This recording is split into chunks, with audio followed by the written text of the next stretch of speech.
Respirando, sintiendo, disfrutando. Realmente un proceso que valoramos. Se ve bonito desde afuera. Es bonito compartir con tanta gente, pero les puedo asegurar que no es un viaje turístico vivir así, ¿eh? Estamos en nuestra casa habitualmente 3 meses al año, para que tengan una idea.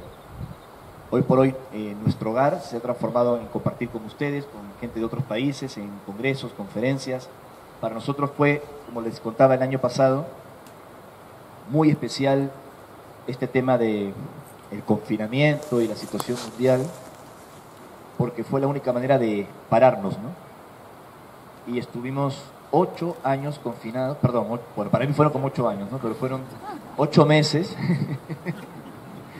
Fueron como 8 años. Fueron 8 meses de confinamiento en la Argentina. Creo que se les pasó un poquito la mano. Y suerte que nos pilló obviamente nuestra casa de Capilla del Monte, al pie del Uritorco. Fue precioso, ustedes imagínense, a lo largo de 20 años nunca había estado tanto tiempo en un lugar, ¿no? Habitualmente, no sé, un mes y medio, lo máximo que habíamos estado de corrido, ¿no? En casa. Y fue también una experiencia maravillosa de parar un poco, de valorar el momento que estamos viviendo, de entender muchas cosas. Me imagino que a ustedes les habrá pasado otro tanto en esta etapa, ¿no? De reflexionar, de analizar, de ver cuáles son sus prioridades, de cómo les encontró esta situación. A algunos les ha fortalecido, a otros los ha puesto contra la pared. A algunos les afectó incluso psicológicamente, no solo por el encierro, sino por la incertidumbre. Pero a otras personas representó una oportunidad de aprendizaje y de crecimiento. Así que mi esposo y yo valoramos esa etapa de estar más tiempo en casa, de escribir, de disfrutar. Puse a punto el libro Tierra 2, que, como ya expliqué, está difundiéndose muchísimo. Y fue maravilloso pues escribirlo, redactarlo allí, al pie del Uritorco, ¿no? En mi despacho hay unas escaleras fuera del despacho de Caracol que llevan una terraza. Y cuando me quiero relajar, subo esas escaleras y me tumbo en una reposera. Reposera se entiende, como una hamaquita, para mirar el Cerro Uritorco, ¿no? Lo vemos con bastante calidad desde la terraza de casa. Me acuerdo cuando estuvo mi amigo Lorenzo Fernández Bueno en casa, y le mostré, le dije, mira, este es mi despacho, es más pequeño que el tuyo, pero mira esto. Cuando le mostré la terraza, me dice, como hablan los españoles, oye tío, macho, no puede ser esto. Que tienes el Uritorco allí. Realmente es una belleza cuando uno puede estar cerca de la naturaleza. Quienes viven en la ciudad, que también es su proceso de aprendizaje, en departamentos, en medio del movimiento, es una maravillosa oportunidad venir a lugares como este, ¿no? Estar en la naturaleza, escuchar el murmullo del río, los árboles, su energía que se siente muy fuerte, las montañas, como he venido hablando a lo largo de esta reunión. Obviamente la naturaleza la puedes sentir también en esos parques hermosos que tiene Barcelona, Madrid y otras ciudades.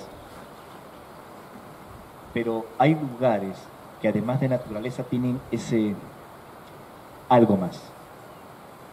Una fuerza, una energía, algo muy particular, como es el Valle de Pineta y estos dominios de Monte Perdido.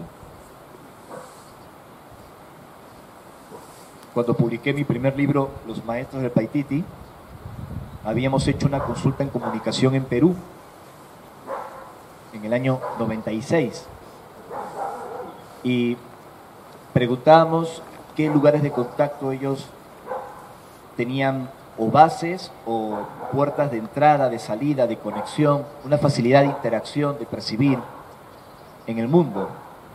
Y si bien es cierto, en ese mensaje situaron diferentes lugares de América, porque obviamente la consulta la hacíamos desde el Perú, y nos confirmaban lugares que ya conocíamos como, no sé, el Titicaca, Marcahuasi, el desierto de Chilca, que era de seguro que nos iban a hablar de que eran muy importantes, y otros más que desconocíamos o no le habíamos dado la importancia merecida. Hablaron también de algunos lugares de España, y por ejemplo en España uno de los tantos lugares de contacto muy especiales, de mucha fama, es Montserrat, pero en la comunicación hablaron de Monte Perdido, en esa comunicación del año 96. Y publicamos ese extracto de la información en mi primer libro, Los Maestros de Paititi.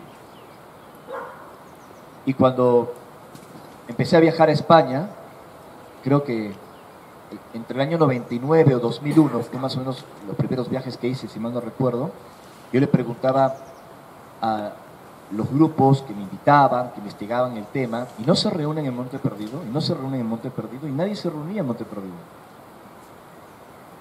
Hasta que conocí a Rosa y a Diego, y ellos también habían recibido mensajes de lo importante que era venir a este lugar. Y fue cuando vinimos juntos, como ya conocen la historia, que pudimos confirmar que realmente este lugar es un buen punto de entrenamiento. Qué bonito que nos podamos encontrar una vez al año, al menos aquí, ¿no? Y disfrutar estos momentos. Bueno, les propongo charlar sobre varios temas que también quedaron dando vueltas. Sé que los tiempos a veces no son suficientes. Es más, el encuentro en sí mismo no es suficiente. Siempre tenemos tanto para compartir. Pero si les parece, charlamos ahora y nos vamos preparando ya para las prácticas de meditación, de contacto que vamos a hacer en la explanada. Así que todo lo que quedó pendiente de charlar, de dialogar juntos, hagámoslo ahora. Y cerca de las 7 hacemos el break grande para que puedan prepararse, cenar, si pueden coman algo ligero, y luego a partir de las 10 hacemos la caravana para ir a la zona de la explanada y ahí permaneceremos, pues, supongo yo, hasta la medianoche para trabajar, ¿ok?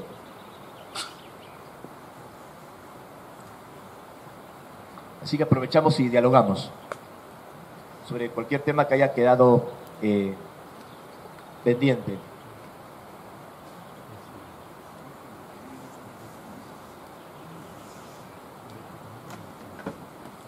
¿Qué vimos ayer por la noche?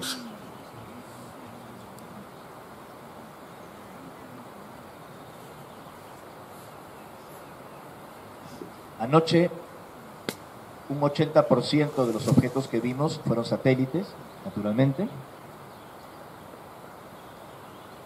Obviamente las estrellas también. Al final, el paso de 2 aviones. Pero, en mi opinión, al menos lo que yo pude observar, sobre todo durante la meditación, sé que algunos volvieron más pronto de la meditación y tuvieron los párpados abiertos y estaban como en contemplación, observando las estrellas, que era muy seductor hacerlo. Yo vi al menos 2 objetos que me llamaron mucho la atención. Uno de ellos que se movió velozmente, como si fuese una estrella fugaz, pero lo que me llamó la atención, que yo lo pude ver en todo el recorrido, y cuando vi todo el recorrido se podía ver la cresta de uno de los cerros por detrás del haz de luz. Es decir, en la perspectiva no se trataba de un objeto muy alto en el cielo, sino que había pasado muy bajo, porque pude ver de fondo la cresta de uno de los cerros, en una ubicación diferente a la que estoy ahora sentado, ¿no? Eso me llamó la atención. Y luego otro objeto que se movía como un satélite, empezó a hacer como un bamboleo de un lado al otro, y yo pregunté mentalmente, ¿son ustedes? Y al lado se encendió una luz como, no sé si dorada, naranja, como un destello, y permaneció allí varios minutos haciéndose destello. Sé que otras personas vieron ese objeto, haciéndose destello. Es más, yo lo tengo filmado. Tengo una cámara Onyx Aurora de infrarroja de visión nocturna y lo pude captar anoche, ¿no? Así que eso sí no era satélite.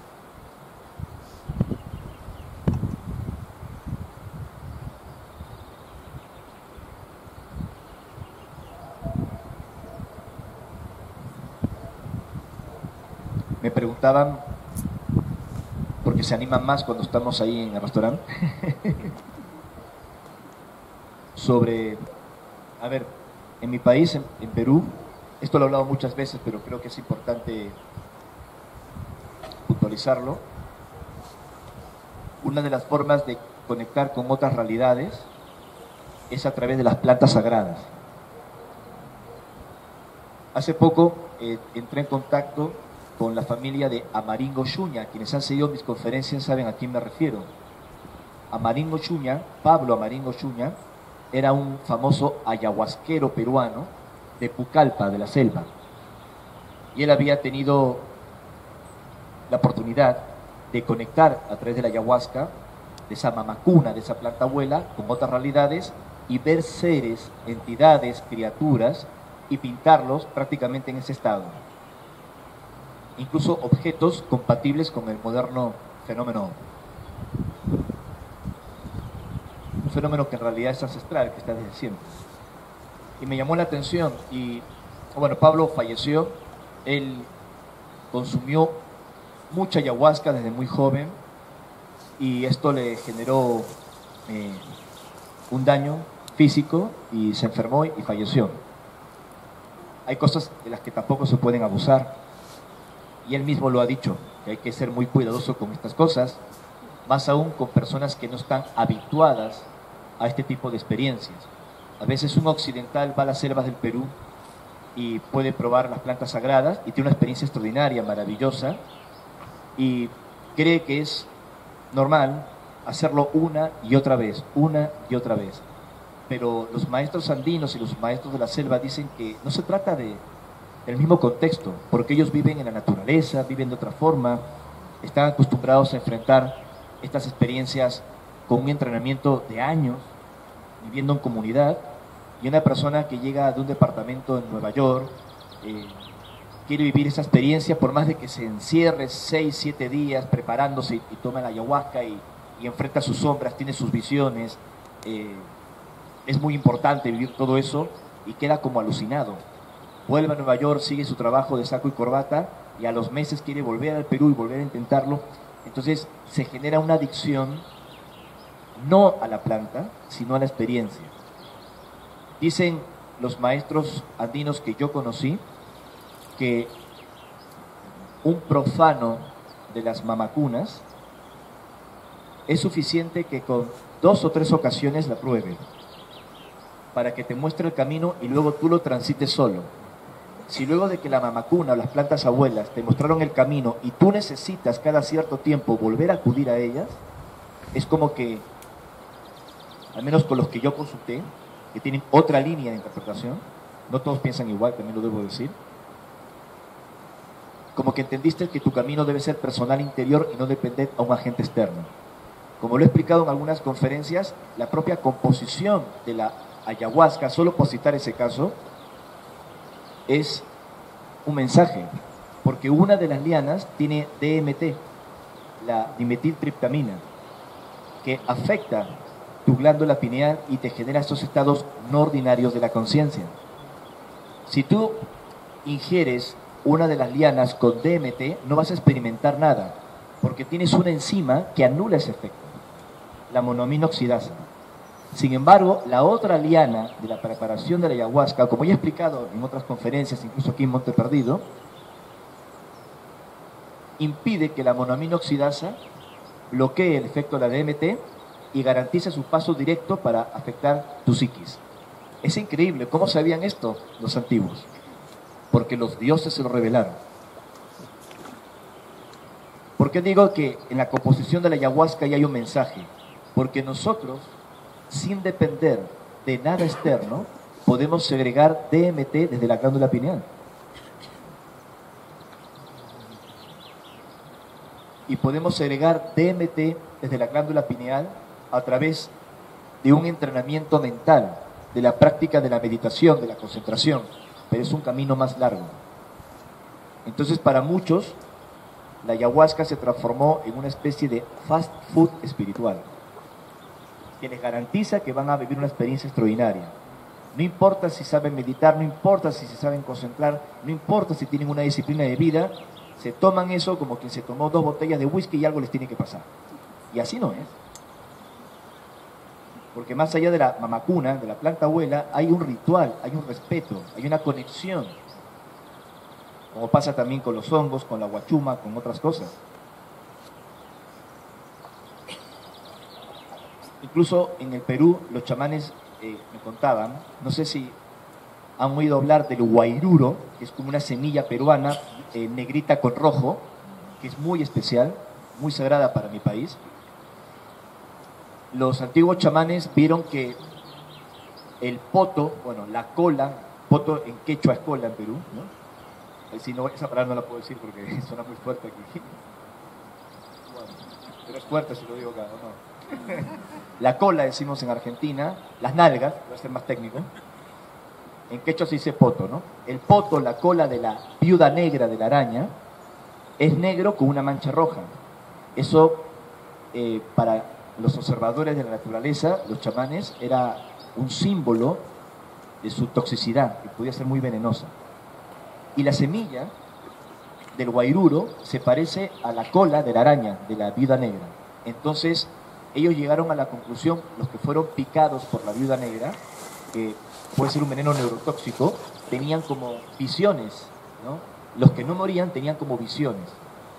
Entonces dijeron, si ingerimos esa semilla que se parece a la cola de la viuda negra en pequeñas cantidades, vamos a generar un estado de conexión con otras realidades.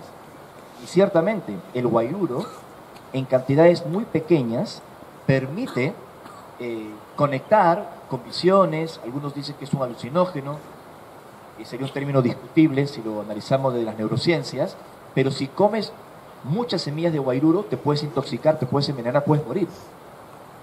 Entonces cuentan los chamanes que hay una línea muy delgada entre la muerte, la dependencia y la visión. ¿Se entiende? Hay una línea muy delgada entre la visión, la muerte, el más allá. De hecho, ¿qué significa ayahuasca del quechua al español? La soga del muerto.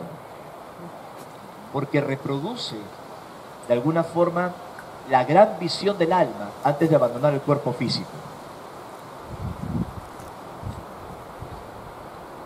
En síntesis, no hay nada de malo en que una persona experimente la exploración de otras realidades en algún momento con la ayahuasca, con la guachuma, con el peyote, pero no sería recomendable que se vuelva dependiente de un estímulo exterior, cuando ese mismo estímulo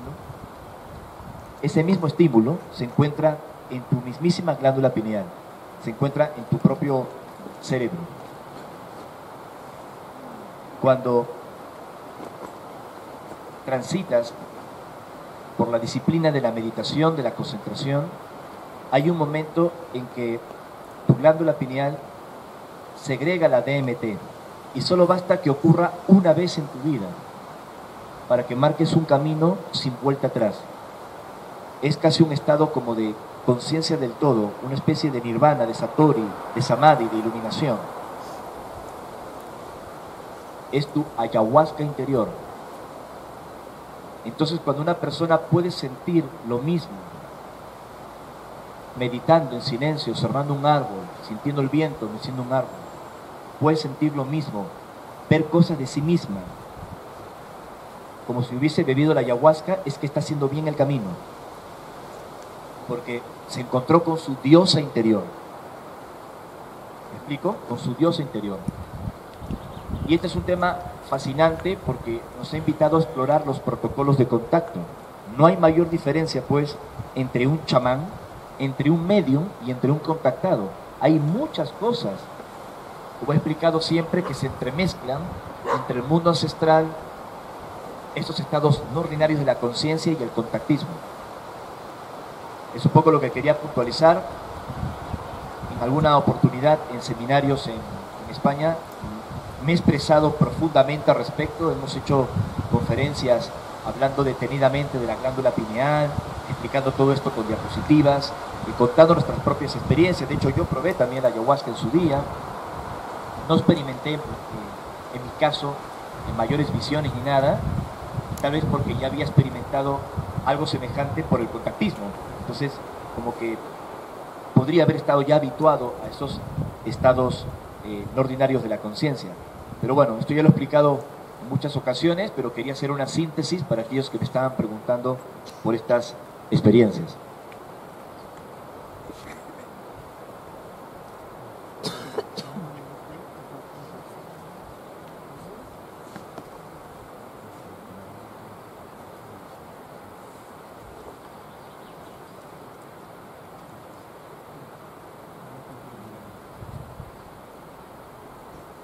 De hecho, esta es una costumbre muy argentina, uruguaya, brasileña, el mate, ¿no? El mate no es una bebida criolla inventada por un gaucho argentino. En realidad era una bebida guaraní. Una bebida guaraní. Se bebían hierbas, a veces con propósitos sagrados, otras como si fuese una infusión normal, y se le colocaba una especie de cañita, como un popote, como dicen en México. Y con las misiones de los dominicos, de los jesuitas, vieron esta costumbre de los nativos, y esto se fue occidentalizando, como digo yo, y se transformó en el mate. Obviamente ahora tiene otra apariencia. Le ponen una bombilla con adornos, qué sé yo, pero sigue siendo la hierba, el mate, ¿no?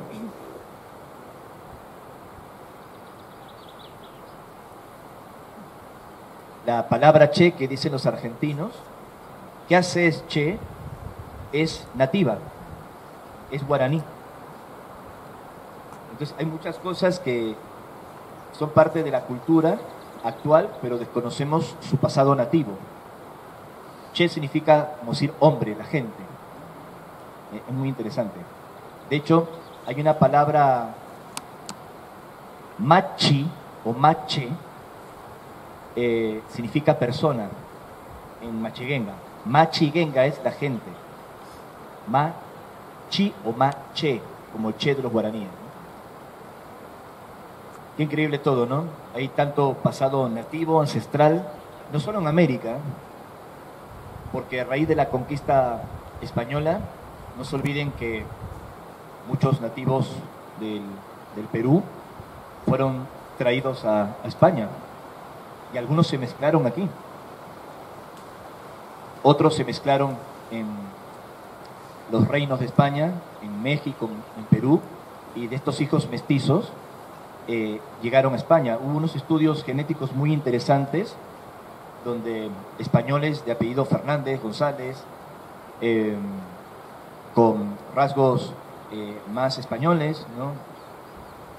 Que no tenían ni nariz aguileña, ni medían 1,40 m, ni el pelo trinchudo como el clásico hombre o mujer andinos, le hacían estudios genéticos y tenían pues genes amerindios de esas mezclas antiguas. Es increíble, incluso algunas personas que en su exterior físico tienen la tez blanca, el cabello castaño, hasta los ojos claros, aunque sea un 4, 5, 7%, tenían sangre indígena. Y no solo proveniente de la conquista del Perú o de México, sino también de las migraciones de pueblos de Asia Central que llegaron a Europa. Ustedes saben que se ha encontrado una mezcla muy interesante de costumbres en el antiguo Perú, chamánicas, semejantes a los chamanes del Altai. Y también genéticamente se ha encontrado que, por ejemplo, el gen de Denisova o el gen de los antiguos tibetanos se encuentra en los hombres y mujeres de Puno, en el lado Titicaca, que les permite adaptarse a la altura, porque fueron mutando de generación a generación. Los pómulos más anchos, mayor oxigenación en las células, la piel más gruesa, es increíble. Así que al final no somos ni peruanos, ni españoles, ni argentinos, ni franceses somos la gente de la tierra. Qué lindo, ¿no? Bueno, empecé con la ayahuasca y me fui un poco por este lado, pero es una reflexión muy especial. ¿Alguna pregunta, algún comentario, los temas que hemos visto antes de hacer una práctica? Sí, dime.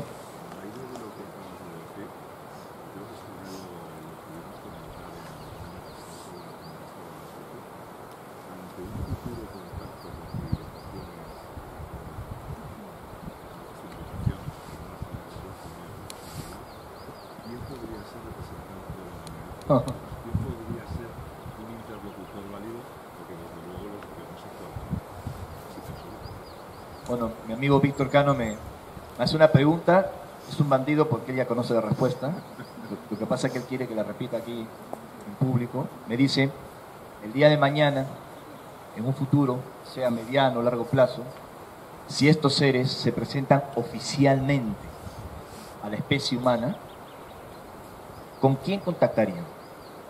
¿A quién elegirían? No me refiero a contactos individuales como ya ha venido sucediendo, sino, exacto, representantes de la especie humana. Más que contestar, yo hago una pregunta al aire. ¿Elegirían a ver, es complicado, ¿no? ¿Elegirían a Joe Biden? ¿Elegirían a Vladimir Putin? ¿Elegirían a Sánchez? ¿Elegirían al Papa?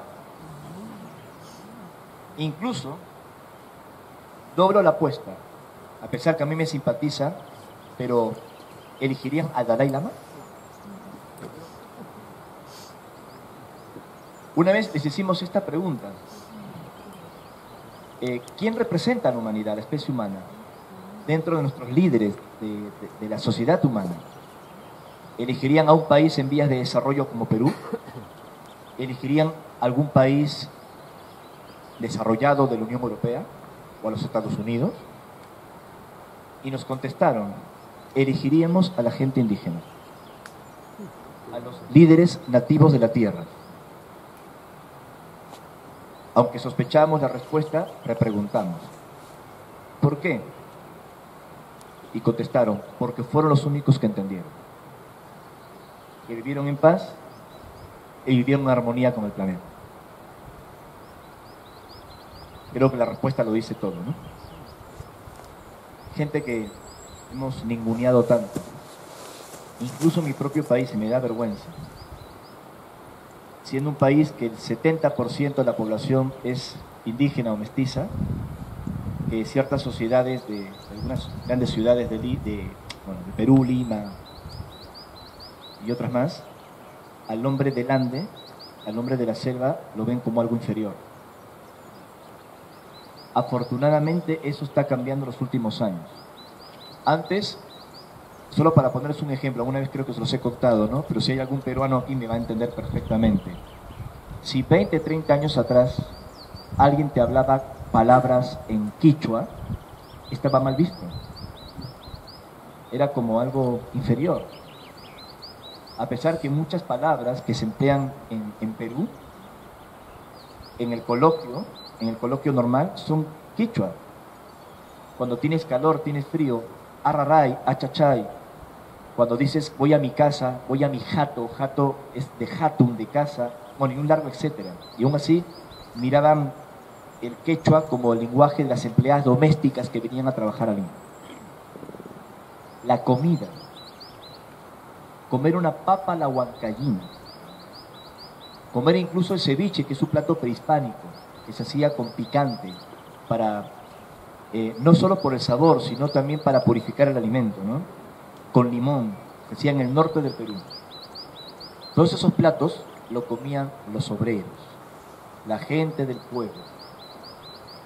Era más cool comer una pasta italiana en un restaurante de Lima que comer, por ejemplo, una papa a la huancallina. Todo eso cambió. Afortunadamente, hoy es un orgullo el quichua. Mucha gente lo quiere volver a aprender. para que no se pierda esa lengua antigua, del pueblo de los incas, porque los incas realmente hablaban puquina y el pueblo hablaba el quichua. Y qué hablar de la comida peruana, ¿no? Ahora se come en plato cuadrado, se cobra en dólar. Todo es cultural, así que no hay que subestimar a los pueblos sencillos, a sus costumbres ancestrales, tanto en el Perú como en cualquier parte del mundo, incluyendo también aquí los antiguos habitantes de la Unión Europea, de Europa, que también tenían su conexión con la tierra, su conexión con lo sagrado. Es solo un cambio de paradigmas. ¿Cómo vamos a intentar un contacto con seres extraterrestres y hasta decir cómo se deben comportar, qué deben hacer, cómo se deben manifestar, cuando entre nosotros no convivimos de forma correcta, con tolerancia, con paz, con amor? Es sentido común, ¿no? Afortunadamente todo eso en mi país ha cambiado y es increíble ver que la gente de rasgos andinos en Perú se siente orgullosa de sus rasgos, se siente orgullosa de su cultura, se siente orgullosa de su lengua, se siente orgullosa de su comida, y hoy por hoy gente que viene de otros países ama esa parte del Perú. Eso sí, eso es lo más lindo del Perú y de otros países semejantes, ¿no? Bueno, es una reflexión para entender por qué estos seres nos decían: si nos contactamos con representantes de la especie humana, los vamos a conectar con los líderes nativos. Ojo, hay de todo también, ¿eh? Hay líderes nativos y líderes nativos. Tampoco quiero idealizar ni generalizar, pero habitualmente los líderes nativos no contaminados que han mantenido ese balance con la naturaleza son dignos representantes de la mamapacha, ¿no? Del auti, de convivir en la naturaleza en estas comunidades. Y uno se da cuenta que no necesitamos tanto para vivir. Que no necesitamos tanto para vivir. Que acumulamos y hasta medimos nuestro éxito por lo que acumulamos o lo que tenemos, cómo nos vestimos. Y no necesitamos tanto para ser felices. Es increíble, ¿no? Cuando uno convive con estas gentes que son felices viviendo con literalmente nada, te das cuenta que eres un perfecto idiota. Ocupando la expresión, pero creo que me van a entender. Entonces, tengas lo que tengas o lo que no tengas, lo importante es ser simple y sencillo. Bueno, ¿alguien me iba a hacer una pregunta por ahí? Dime, hermano. Sí.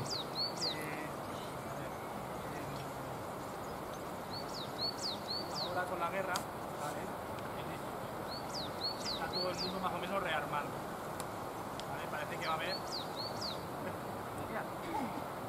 por lo que ves, un poquito de sensaciones que si quita esa guerra a lo grande, podemos evitar que venga, ¿cómo se llame? ¿Tiempo? Es solo una sensación. A ver, lo que me preguntan es lo siguiente.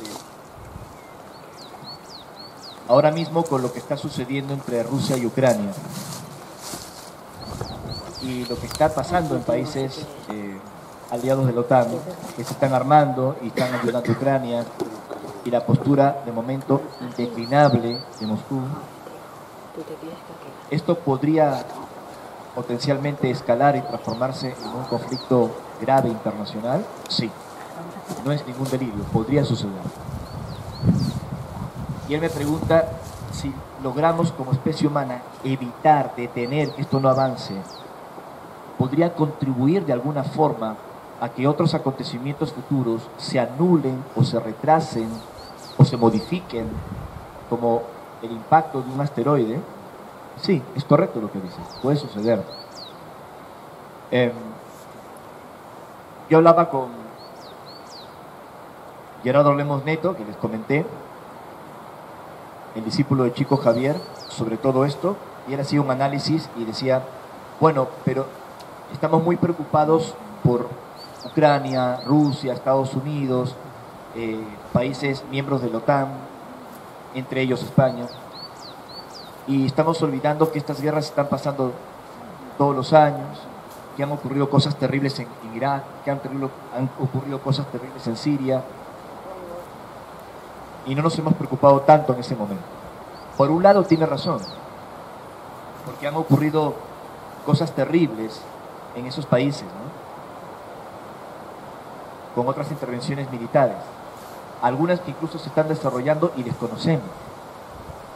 Sin embargo, la ecuación Rusia-Ucrania es un tanto distinta, porque estamos hablando del enfrentamiento de dos potencias nucleares, de Estados Unidos y de la Federación Rusa, con Ucrania en el medio. No es un detalle menor, es diferente. Y con amenazas de ambos, sobre todo de la Federación Rusa, de utilizar armamento nuclear. Con amenazas formales de utilizar armamento nuclear. Y saben que no estoy exagerando, diciendo yo te voy a lanzar un misil y en 3 minutos llega a Nueva York, así, a ese nivel. Diciendo mi misil puede destruir todo Washington y solo tienes 3 minutos 40 segundos para interceptarlo. Ese tipo de amenazas estamos escuchando. No de un youtuber ruso o norteamericano que dice cualquier cosa, lo que le plazca en la internet, sino de autoridades de inteligencia, a ese nivel. Un papelón. Entonces, preocuparnos no es una exageración, realmente es una situación grave que podría escalar. Ahora bien, yo tengo la esperanza que tenemos que evitar todo esto.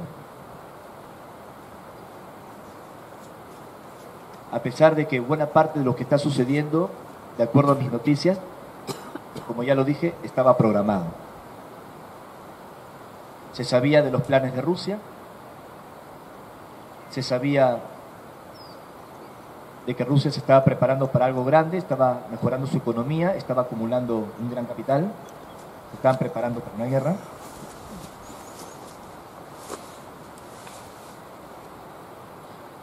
Se sabía que algo no estaba bien con el presidente de la Federación Rusa.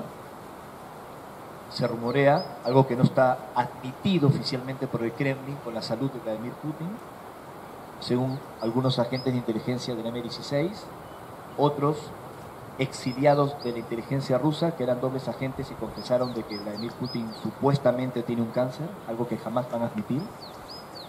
Si es que es cierto, entonces habían acelerado algunos planes de la Rusia grande.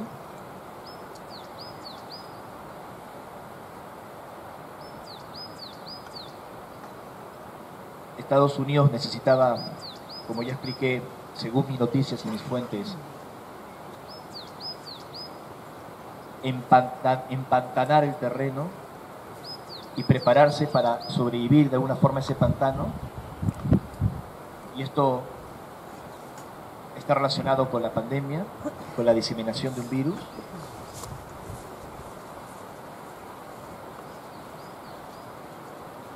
El tema polémico de las vacunas, que ya lo mencioné en su momento, sobre todo lo hablamos largo y tendido el año pasado. No creo que haga falta volver a hablarlo porque no es el contexto, no es el momento. Creo que hay otras cosas más profundas y más de ahora.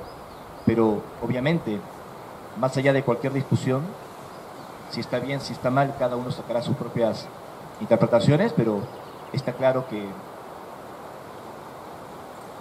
ha sido una gran catapulta económica. A ver, obviamente los laboratorios no son instituciones de beneficencia. Obviamente tienen que producir y ganar.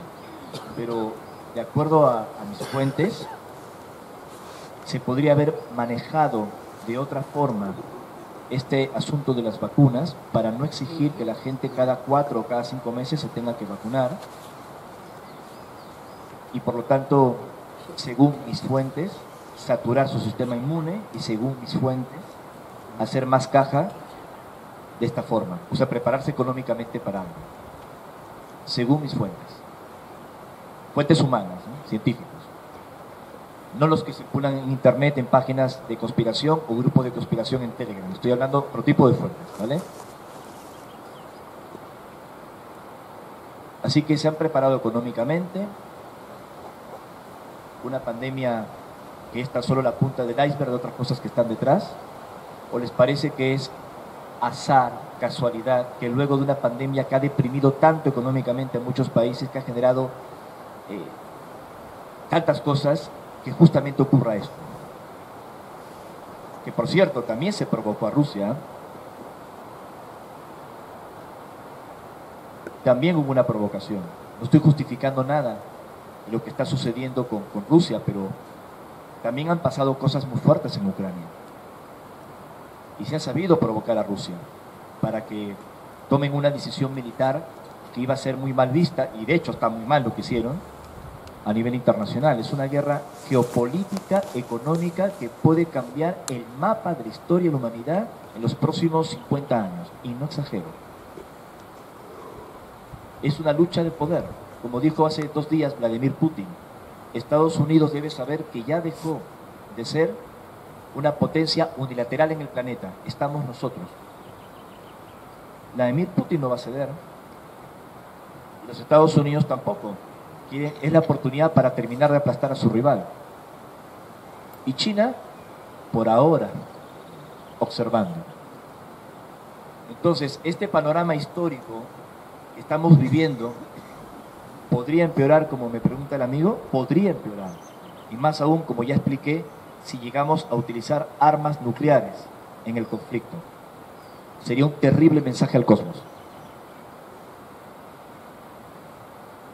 Y ahí sí, quizás ni haga falta que venga algo.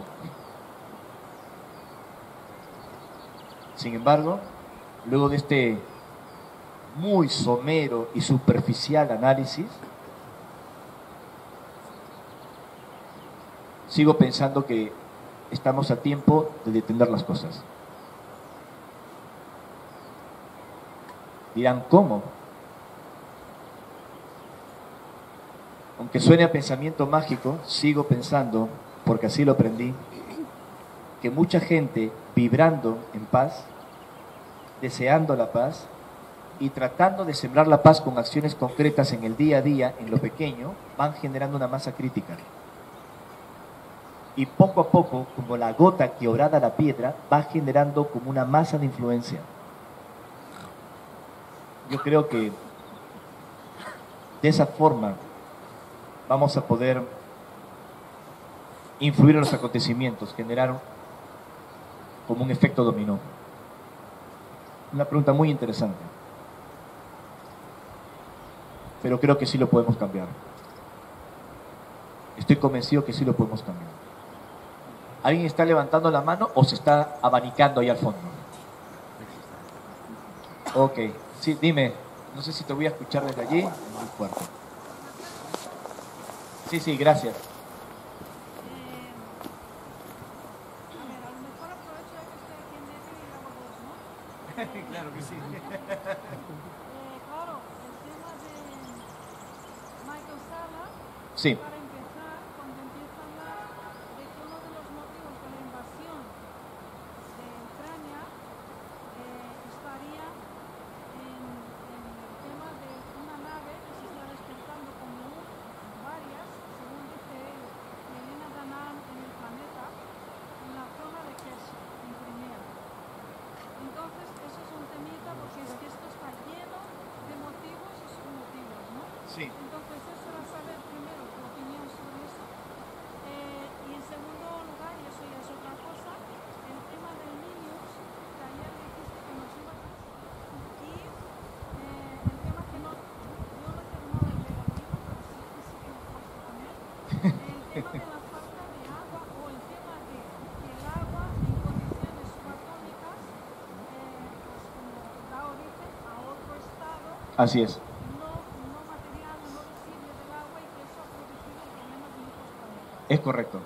Ahora lo voy a explicar. Gracias. Wow. Sí, esto puede llevarnos hasta el 2027 hablando aquí. Escuché esta versión de las naves dormidas en Ucrania y que por eso el ejército ruso invadió Ucrania porque estaban despertando. No tengo ninguna información que pueda confirmar eso, ni de ellos, ni información contrastable de investigadores. Así que no lo sé, realmente hasta lo dudo. Pero si Michael Sala, que lo conozco, y es una persona también informada, ha dicho una barbaridad semejante, es porque alguna fuente debe tener, quiero pensar. Pero no puedo hablar al respecto, realmente no tengo ninguna verificación. La noticia me llegó, pero lo que sí puedo contar es esta experiencia, ¿no? En el año 2012 yo tuve un contacto físico en Monte Shasta, un contacto directo con estos seres. Fue el 26 de agosto. He contado esta experiencia varias veces. Ustedes recordarán que había sido citado para encontrarme con Antarel. Había acudido con un grupo de 12 personas. Tuvimos unos avistamientos muy poderosos en la zona de Sandflat, allí en Mount Shasta, y me habían señalado una zona del bosque para encontrarme con ellos. Y cuando me acerqué allí, en vez de encontrarme con los extraterrestres, me encontré con un grupo de niños. ¿Se acuerdan esa experiencia que he contado antes? Bueno, y yo dije, ¿qué hacen estos críos aquí jugando en medio de la supuesta experiencia a las 9:00 de la noche? No va a ocurrir nada, se han perdido, deben estar sus parientes en algún lugar, acampando. Yo estaba muy nervioso, admito, por la experiencia que, según Antarel, me iba a permitir entrevistarme con él dentro de una de sus naves. Y cuando veo a estos críos jugando, pues dije, bueno, ya la experiencia no va a ocurrir. Pero cuando me acerco para preguntarle dónde estaban sus parientes, dónde estaban, además estaba haciendo ya frío, era de noche, yo estaba con la campera y todo, con el jacket, y ellos estaban con pantalón cortito, eran como unos 6, chicos de 10, 12 años, o sea, jugando de verano, ¿no? Y cuando me acerco, estos chicos vienen corriendo hacia mí, me hacen como una ronda. Yo dije, esto está muy raro. Me cae como un gran destello de luz y pierdo contacto con el suelo y soy llevado como arrancado a velocidad hacia arriba y aparezco como pegado, como colocado, como superpuesto en un salón blanco muy brillante que yo calculo tenía más o menos 25 metros de diámetro. Una gran puerta oval al frente, muy semejante a una experiencia que me había ocurrido en el año 2001 en Chilca, solo que este objeto parecía ser más grande, al menos en mi percepción, y allí me encuentro con Antarel. Sé que esto puede sonar una locura, pero lo recuerdo así. Me dijeron que esos niños era un holograma que ellos habían plantado en Monte Shasta para distraer mi cerebro y que yo me aquietara, estuviese más tranquilo porque me habían notado muy nervioso. Me acuerdo que yo me enojé, tuve el descaro de enojarme, me sentía como engañado y le dije, entonces, si esos niños fueron un holograma, eran tan reales, es como que alguien me dijese ahora mismo, estás hablando solo en el Valle de Pineta y estas 160 personas que están aquí sentadas no están. Pero he firmado libros y los he abrazado y les he dado un beso y nos hemos saludado. No, fue un holograma, es fuerte. Así de fuerte fue para mí. ¿Y qué tal si usted no es un holograma? Si no estoy aquí, si me tropecé y me caí en Shasta y estoy alucinando todo esto. Lo he contado siempre, esta experiencia. Y Antarel viene caminando hacia mí, que estaba a una cierta distancia. Dije, uy, lo enojé al gigante. Y se acerca. Recuerden que mide 2,72 m, o sea, no porque yo lo calcule, él se presentó así, dije, qué grande es, y me dice, mide 2,72 m.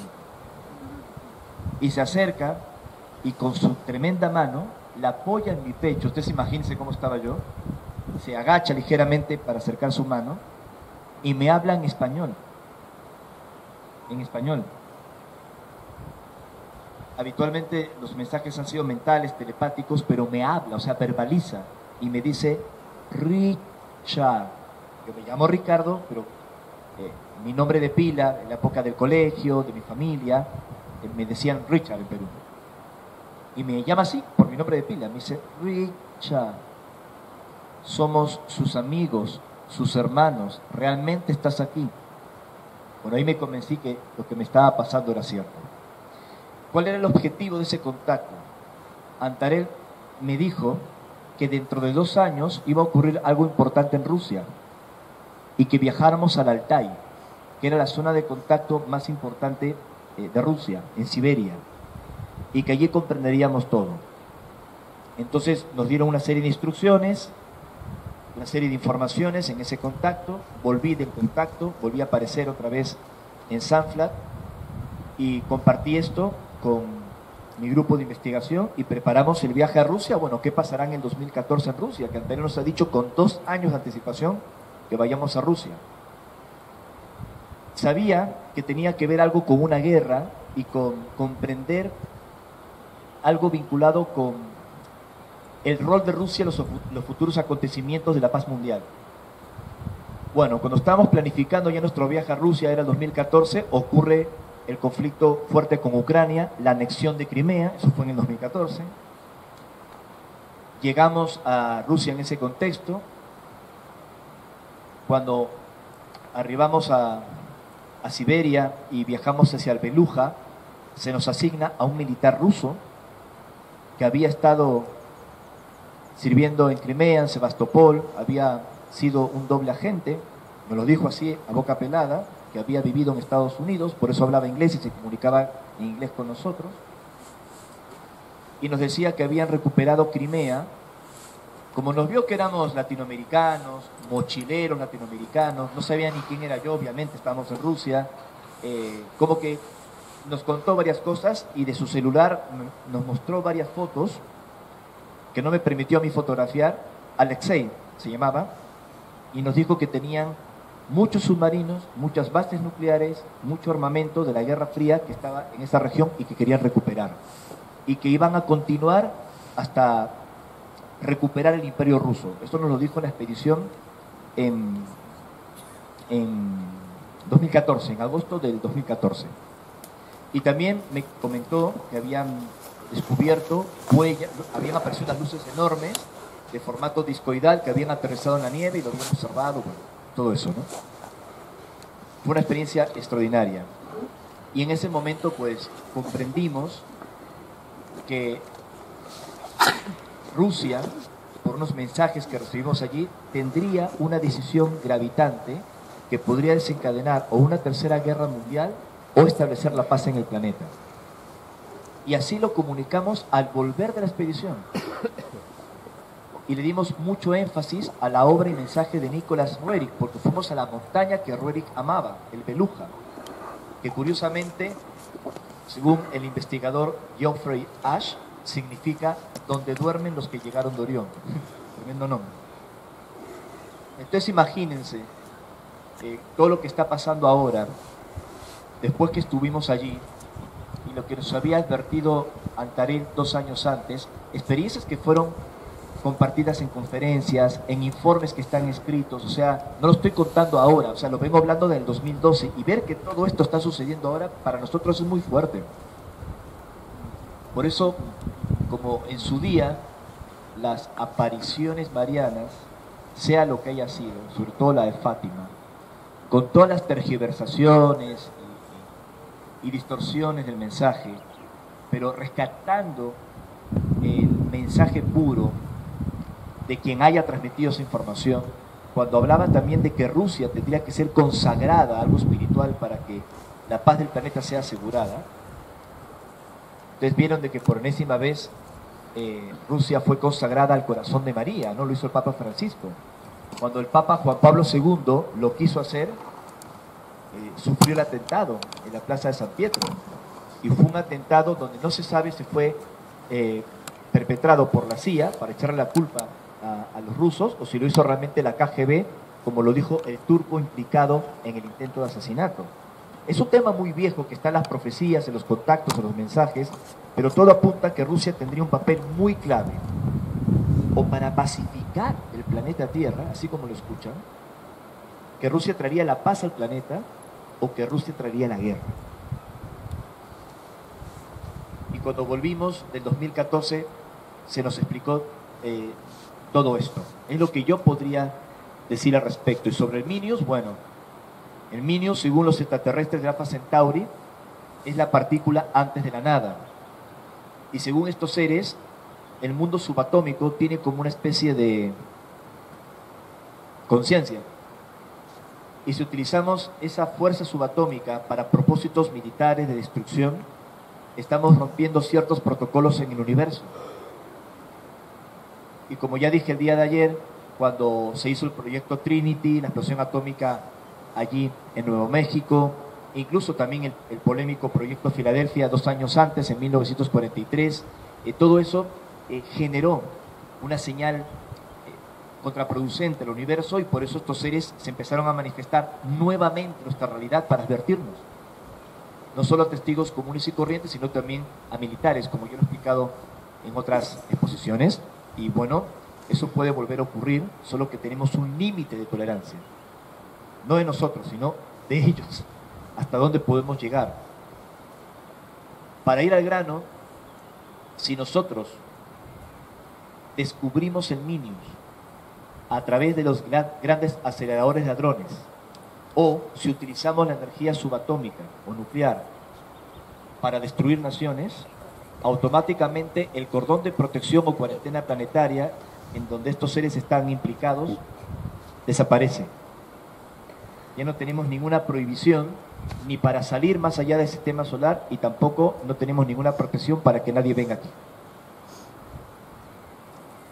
También los experimentos con el Minius antes de tiempo pueden ser contraproducentes, porque algunas civilizaciones extraterrestres, según lo que nos han transmitido estos seres, al experimentar con el Minius, puede generar que el vehículo del Minius, que es el elemento primero, como le llaman los extraterrestres al agua, que tiene 7 estados según ellos, no solo los estados que conocemos a través de la temperatura, ¿no? La temperatura puede generar que el elemento primero sea gas, sea sólido o sea líquido.